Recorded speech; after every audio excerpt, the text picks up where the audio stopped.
Society সবাই জানে আমরা হাজবেন্ড ওয়াইফ না আপু, সোসাইটি প্রত্যেকটা মানুষের জানে আপনারা দুজন হচ্ছেন মা ছেলে, কারণ আপনারা দুজনকে দেখতে পুরাই মা ছেলে মতন দেখা যাচ্ছে। আমার মামলাটা হয়েছে সে বিয়েটা অস্বীকার করাতে। আসলে মূলত লাইলা আপা গিয়েছিল মামুনের বিরুদ্ধে সহবাসের মামলা করার জন্য, কারণ মামুনের ঠিক মতো সহবাস করতে পারে না, কিন্তু ভুলক্রমে করে ফেলেছে দর্শনের মামলা।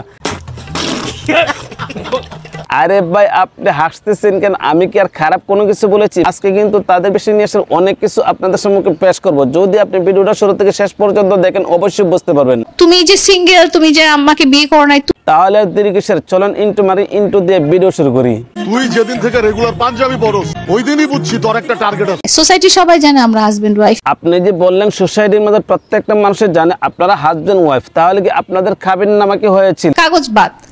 আপনাদের খাবির নামা তো সঠিক আছে না বেঠিক আছে ভাই, এই জিনিসটা একটু জানার দরকার ছিল। আচ্ছা কাজী সাহেব কি বলে?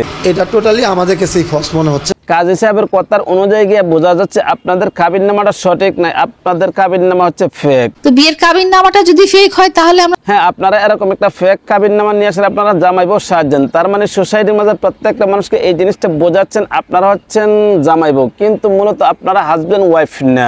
4 বছর আমরা কিসের মধ্যে ছিলাম? আপনারা হচ্ছেন এরকম একটা পার্সন, এরকম একটা মানুষ হাজবেন্ড ওয়াইফ ছাড়াই কিন্তু আপনারা কি করতেছেন? সংসার করতেছেন অথবা একসাথে থাকতেছেন। আমি ওকে বিয়ে করি নাই, আমি সিঙ্গেল, আমি আমার সাথে কোনো সম্পর্কিত নাই।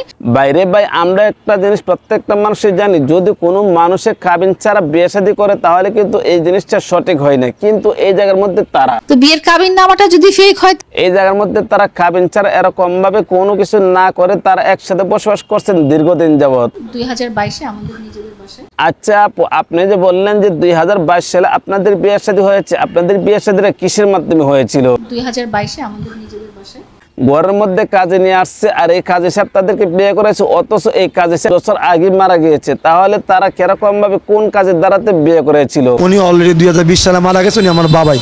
কিন্তু এই কাজী সাহেবের কথার অনুযায়ী বোঝা যাচ্ছে এটা হচ্ছে পুরোটাই একটা ফেক। তারা আসলে বিয়ে শাদী করে নাই, এমনি এমনি কি করছিল ওই জায়গার মধ্যে আনন্দ উল্লাস করেছিল। 2022-এ আমাদের নিজেদের বাসায়। কিন্তু আপনি 2022 সালে মামুনকে বিয়ে করেছিলেন, 2022 সালে বিয়ে করার পরে আবার 2023 সালে গিয়েছিল আপনি মামুনের বিরুদ্ধে গিয়ে দর্শনের মামলা করেছেন। আমার মামলাটা হয়েছে আসলে মূলত লাইলা আপা গিয়েছিল মামুনের বিরুদ্ধে সহবাসের মামলা করার জন্য, কারণ মামুনের ঠিক মতো সহবাস করতে পারে না, কিন্তু ভুলক্রমে করে ফেলেছে দর্শনের মামলা। আরে ভাই আপনি হাসতেছেন কেন? আমি কি আর খারাপ কোনো কিছু বলেছি? মামুনে যেরকম ভাবে সহবাস করতে পারে না, এই কারণে কিন্তু লাইলা আপা আমরা হাজবেন্ড ওয়াইফ। আচ্ছা আপু, আপনি বলতেছেন আপনারা দুজন হাজবেন্ড ওয়াইফ, তাহলে আপনাদের যে বিয়ে হয়েছিল আপনাদের কাবিনের টাকা ছিল কত? কাবিনটা দেখেননি আপনি? না আমি দেখি নাই, কিন্তু চাচ্ছি আপনার মুখ থেকে শোনার জন্য আপনারা কাবিনের টাকা কত দিয়েছিলেন? 5 লাখ টাকা ছিল। 5 লক্ষ টাকা দিয়েছিলেন কাবিনের টাকা। তারপর মামুন ভাই কি বলে? ও আমাকে বিয়ে করতে বলতেছিল, আমি বলছি মামুন ভাইয়ের কথার অনুযায়ী গিয়ে বোঝা যাচ্ছে মামুন ভাই বিয়ে শাদী করে নাই, আর আপনি এরকম একটা ফেক কাগজ নিয়ে সেরা মামুন ভাইকে এরকম ভাবে ধর্ষণে মামলা দেন। আমার মামলাটা হয়েছে বাইরে ভাই আমরা তো একটা জিনিস জানি, স্বামী স্ত্রীর মধ্যে যদি কোনো ধরনের কোনো গঞ্জাম হয় তখন নির্যাতনে মামলা করে, কিন্তু কখনো কোনো সময় ধর্ষণে মামলা করে না। স্ত্রী কি কখনো কোনো সময় দর্শনে মামলা করতে পারে হাজবেন্ডের নামে? কিন্তু লাইলা আপা তো এই জিনিসটা বোঝাই দিচ্ছে আসলে লাইলা আপার হাজবেন্ড মামুন না। তুমি 4 বছর আমার বাসায় কি করছো? হ্যাঁ, আপনারা দীর্ঘ 60 বছর পর্যন্ত পরকিয়া করেছেন, মানুষদেরকে শুধু একটা জিনিস বুঝিয়েছেন আপনারা হচ্ছেন হাজবেন্ড ওয়াইফ, কিন্তু বিয়ে ছাড়া আপনারা এরকম ভাবে পরকিয়া করতেছেন। সমাজের মধ্যে মানুষটা কোথায় গিয়ে দাঁড়িয়েছে? তুমি যে সিঙ্গেল, তুমি যে আমাকে বিয়ে করো না, যে সমাজের মধ্যে বিয়ে ছাড়া দীর্ঘদিন পর্যন্ত তারা একসাথে থাকতে পারে তাদেরকে কঠিন বিচার করা দরকার। নিঃসন্দেহে তুই ঠিক কথা বলেছিস। তাদেরকে যদি কঠিন বিচার না করা হয় তাহলে সমাজের মধ্যে তাদেরকে দেখে অন্য লোকেরা এই জিনিসটা চিন্তা করবে। তারা যদি দীর্ঘদিন পর্যন্ত একই সাথে সহবাস করতে পারে বিয়ে ছাড়া, তাহলে আমরা করলে দোষ কোথায় ভাই? আমরা অবশ্যই করতে পারি, কিন্তু মামুন আর লাইলা যে কাজটা করছে সেটা হচ্ছে জঘন্যতম একটা কাজ। 4টা বছর পরে এসে তুমি বললা যে না আমি ওকে বিয়ে করি নাই। এই জঘন্যতম কাজগুলো যেরকম ভাবে করছে তাদেরকে অবশ্যই আইনের আওতায় এনে কঠিন বিচার করা দরকার। তুমি কে, আমি কে, আমরা কি রিলেশন 4 বছর?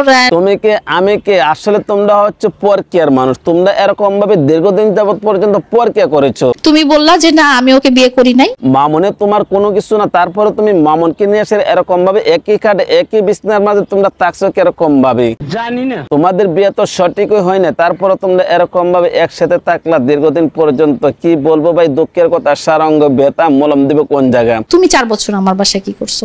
আমাদের সমাজের মধ্যে তাদের মতন কিছু কিছু নষ্ট বষ্ট লোক আছে, যার কারণে এই সমাজটা আজ নষ্টর পথে চলে গেছে। ও আমাকে বিয়ে করতে বলতেছিল। ভাই মামুন এবং লাইলা আপা, আপনাদেরকে শেষ একটা কথা বলি, এই সোসাইটির মধ্যে যদি আপনারা কাজ করতেছেন তাহলে অবশ্যই ভালো করে আপনারা কাজ করেন, এরকম ভাবে গ্যাঞ্জাম না করে সুন্দর করে সংসার করেন। তো তারা যেসব ধরনের যে কাজগুলো করতেছে, বিয়ে ছাড়া দীর্ঘদিন পর্যন্ত একসাথে সংসার করতেছে, বিয়ে ছাড়া তারা দীর্ঘদিন পর্যন্ত একই বিছানার মধ্যে থাকছে, এই বিষয়টা আপনারা কোন দৃষ্টিতে দেখছেন? ভিডিও কেমন হয়েছে কমেন্ট করে জানাবেন, ভালো লাগলে লাইক করবেন, পেজ থেকে দেখে থাকলে পেজটা ফলো করবেন, চ্যানেল থেকে দেখে থাকলে চ্যানেলটা সাবস্ক্রাইব করে পাশে থাকবেন। তো আজ এ পর্যন্ত রাখলাম, ভালো থাকবেন, সুস্থ থাকবেন, আসসালামু আলাইকুম।